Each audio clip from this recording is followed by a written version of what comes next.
Hello. Today we are talking about 2025 and 26 with industry veteran Peter Rønde. Hi, Peter. How are you Hi, doing? how are you? I'm good, I'm- and a happy new year to you.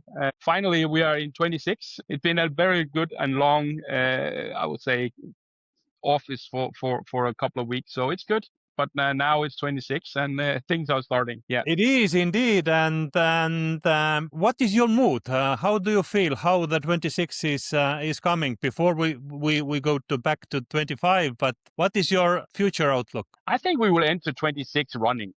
We are stepping on a good fundament from 28, 25. So now a lot of plans have been done and planning and strategies and all that for 25. But I think with the breakthrough of out of home in 25, we will see that now it's time for action. At least the projects I'm working on at the moment, it's about execution. It's about finalizing contracts. It's about finalizing you can say roadmaps and for projects. The projects are bigger, which means that you also need to spend more time. We are out of pilot phases in a lot of countries, and also we start to see that the need for you can say lockers for PUDO points and so on is growing in many countries. So it's about execution and it's about running faster than last year.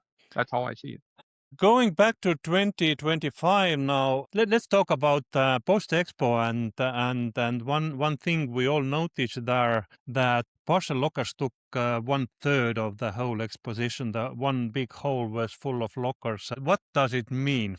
For me, it means that first of all, parcel lockers is already a business for the manufacturers. There is money because they can afford to buy not a cheap booth in both expo, No. and there is a demand for the lockers. So for me, I feel that this locker manufacturing industry is sort of matured. There is a demand, there is a supply side, and then the industry is growing. I agree, and I think having so many companies in at PostExpo also is a fact that the need for lockers is higher than ever, right? But it's still then you can say on the more not negative, but what surprised me a little was that there is still a long way for many of the suppliers, really to have the right product for the customers. There is still a need that there was a lot of lockers which were not pilot products, but more you can say freshly developed, and I think there is a need for in 26 that these become more mature, that we see some of these new products from the suppliers are getting out in the field in a larger numbers, right? Because we all know that when you start up with a new product or a new developed product, it will take some time before it's mature. It's like with an Apple phone. In the beginning, you will have a lot of errors on it, but when you come to the sixth or seventh version, it becomes stable and so on. So I think there's still a need for that in 26 to improve the launch products. But I'm very confident that a lot of these suppliers will actually have orders in 26.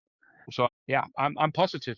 I'm positive on it. About the maturity of the products, as you mentioned already, last year I think was the year where the autonomous battery or solar lockers were actually debuting. In a sense, they were not invented last year, but they were deployed. This was the first year where there were really a number of autonomous lockers were deployed, and yes, this was a sort of the breakthrough year for autonomous locker to the networks. Do you feel the same? Yeah, I think so.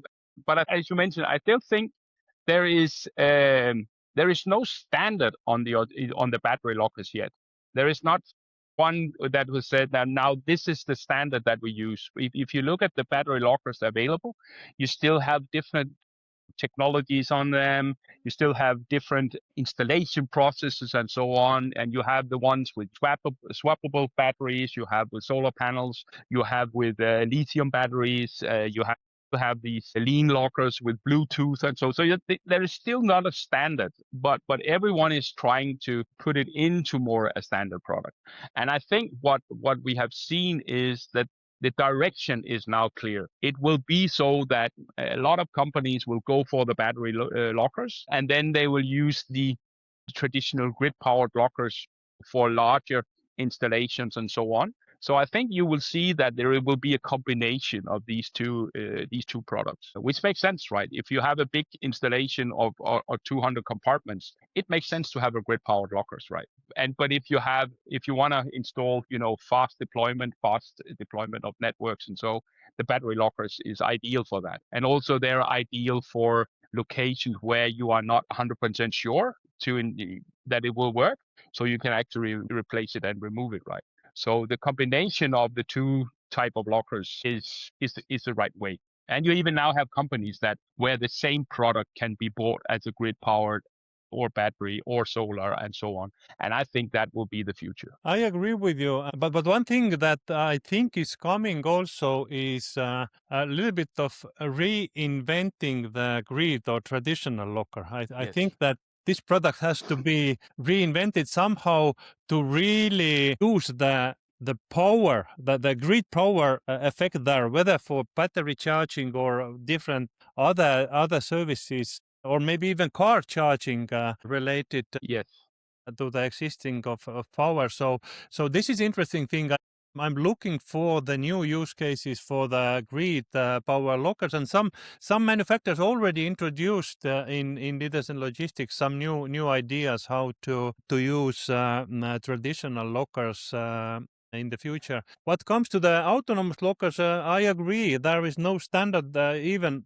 I wouldn't even call it standard, because I think that there are going to be different products, but there is going to be some kind of best practices. And as you said, with the example of the Apple phone, it takes 3 to 5 years when the best practices will be developed. So hopefully it will be also. But what else you are looking for from 2026? I think what we will start to look at in 26 is how now with out of home becoming more and more popular, you start to see similar to what we have at least in my country, where we have now parcel shops or PUDO points where you have more than 1,500 to 2,000 parcels per day. If you wanna make that into an automated handout, you need to look at your parcel locker strategy in a different way. So what I see is that we will start to look into larger lockers, and you would say lockers where it's being delivered to the locker many times per day. You will start to have bigger lockers like the extra large lockers of IKEA and so on. And you will also start to see the robots, right? Similar to what IKEA and Zara is doing. So I think there will be a need for looking in how do we operate locations with very high volume, because it will not be fixed with the battery-driven lockers on 84 compartments, right? That's not how to do it. And then there's another thing which is interesting, is how do we deal with these more and more partnerships between the carriers? Because it means that the volume for each location will be bigger, and maybe also that it needs to be even more dense than expected. Right? So there are things there to look into. The partnerships between the carriers is going to. I'm not talking about the agnostic lockers, because the agnostic lockers, you can say that's open for all and so on. That's a different approach. But the ones where 2 or 3 partners are actually operating on the same locker, that's going to be interesting to see how that is dealt with, because that also has an impact not only on the hardware but also on the software, right? Because the companies want to have same user experience for the customers, right? So there's a lot of things to be looked at in 26. This is interesting point, and this partnerships topic is very interesting. We those partnerships have been sort of appearing from nowhere. In a sense, there is no concept of partnerships. There is a concept of agnostic locker and carrier specific locker. But now last year, the partnerships arised, and I think that this is a very good or maybe this is a agnostic locker in a sense that agnostic doesn't need to mean that you are agnostic to or open to everybody. Maybe Exactly. maybe this kind of partnerships is the way to manage networks more effectively, because you can share resources, you can use it to leverage the high peak volumes, and you can use more effectively your network. So maybe this partnership is a new agnostic. Yeah, I think so, and I think we will see more of this in the future, because it's just started.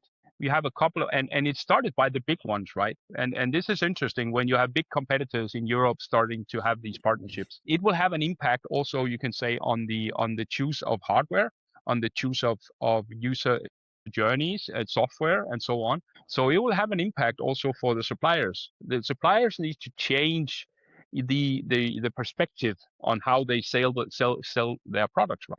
Because they need to look into, you can say, a strategy that is already there from the carriers, and you cannot just say, yeah, but we have another solution.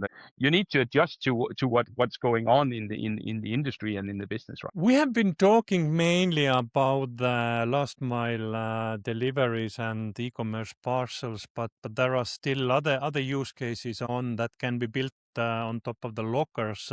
What is your stand on that? Is the time right already also to talk about, I don't know, storage locker or rental Yeah. things, Yes. or the main driver is still the e-commerce parcel? I think we have in the early of 25 there was a lot on luggage lockers. There was a lot of focus on it. I was asked by a lot of companies, "Oh, do you know anything?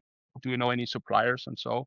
But it kind of faded out a little in by the end of 25. But I still think that luggage is something where there will be a need for more lockers. I also think that these office lockers will have new life. It will continue to have a life in 2026, because you have a lot of companies that will start to look into these, you can say, click and collect solutions for internal use, but also where externals can actually have access to these office lockers. We will see things on that, and it will grow from the need that the locker is becoming something where it's like an infrastructure. I think we've talked about it also before. We also aligned on it before. I think we will start to see the lockers as part of an infrastructure, right?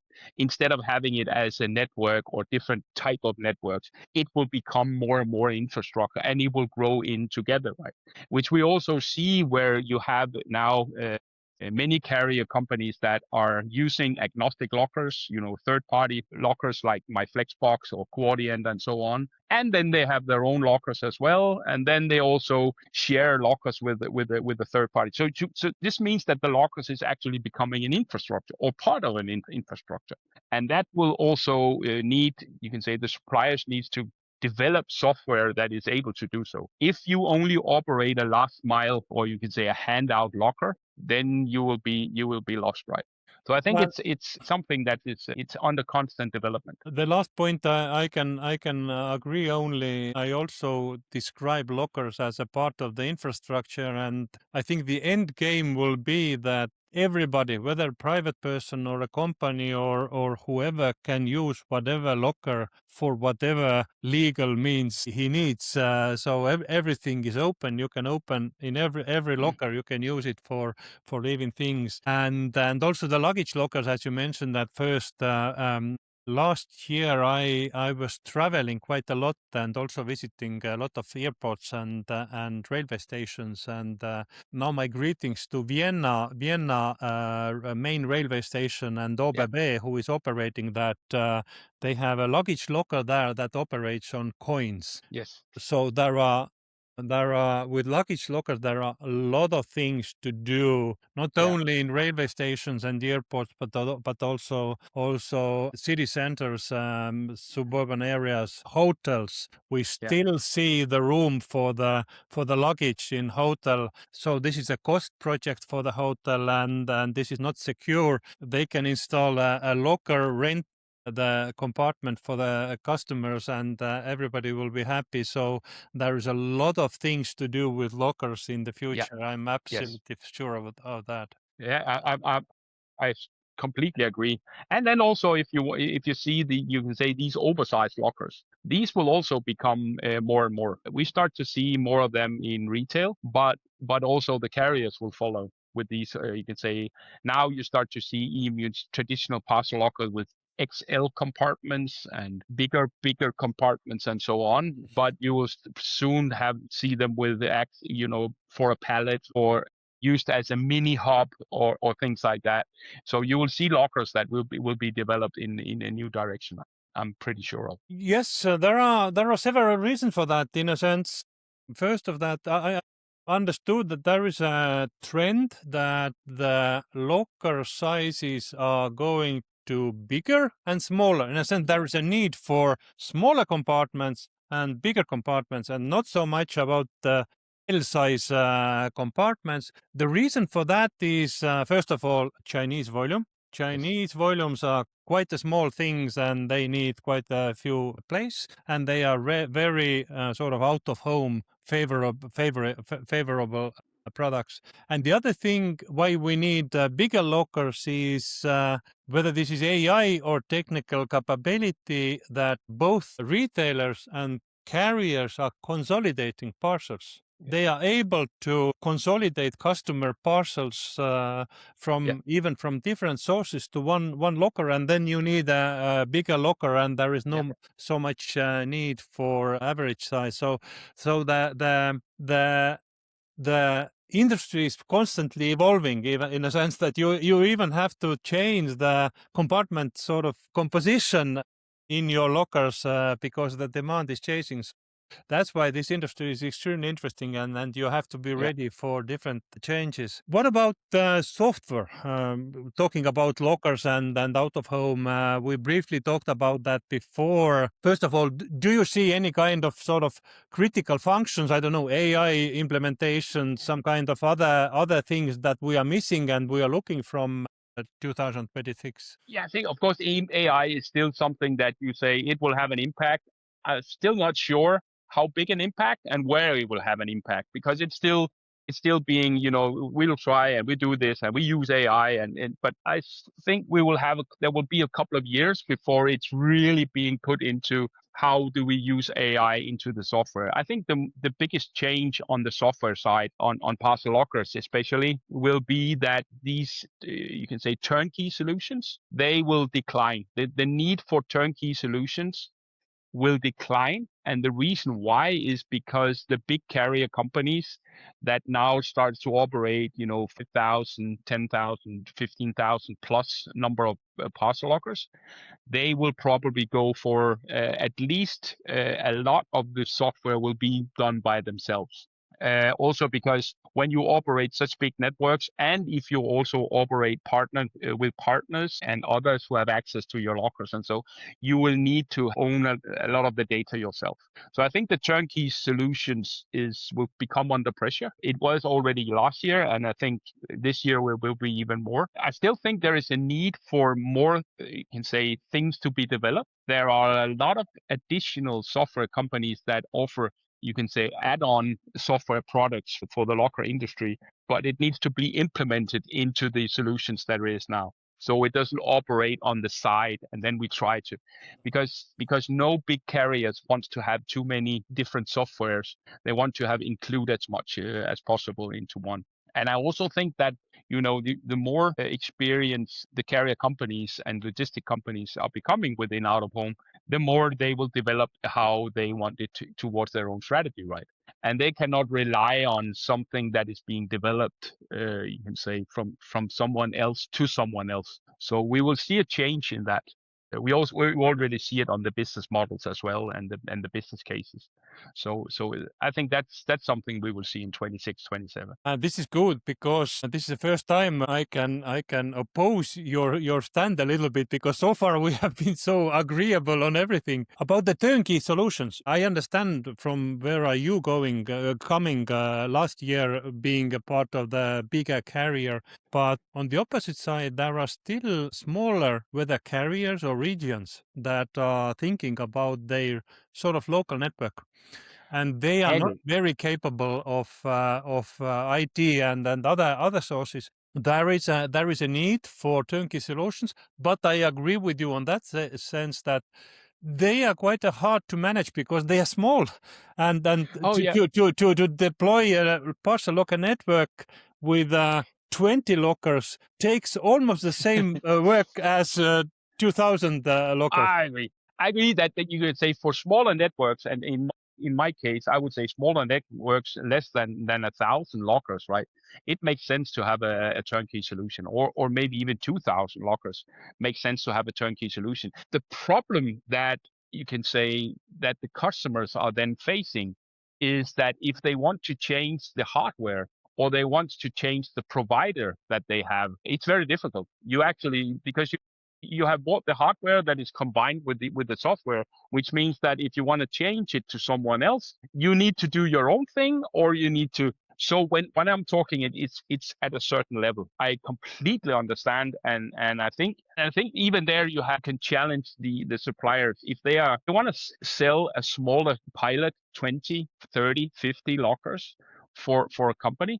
They need to have a different turnkey solution, because the ones that they have today is too big, right? It's too much for an operator or a customer to handle a big turnkey software solution for 50 lockers, right? So there is something, it will balance. So the turnkey, yes, it's. But downsizing the software is not a very hard task to do, because you can cut off some of the functions.